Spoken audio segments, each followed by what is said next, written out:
For the vast majority of the country, this pandemic has been an utter misery. It has been 8 long months of loneliness, of hardship, and of bereavement. But for a wealthy few, it has been something quite different. For them, it has been an opportunity to cash in on connections, and boy, have they cashed in.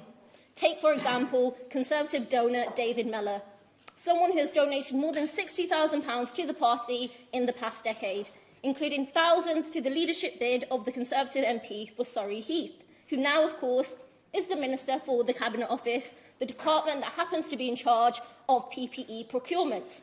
Well, Mr Mellor's company ordinarily specialises in home and beauty products, but now has been awarded more than £163 million in PPE contracts.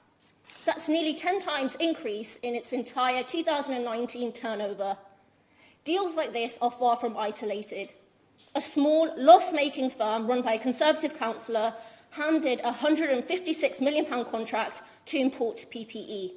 A company run by the former business associate of Conservative peer Baroness Moan handed £122 million in a PPE contract just 7 weeks after it was set up.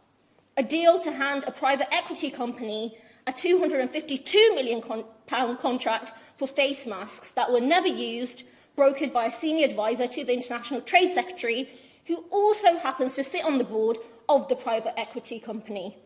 The National Audit Office report found that companies with political contacts were 10 times more likely to be handed contracts than those without political contacts. Chair, the newspapers describe these dealings as chimocracy. They've also called it cronyism.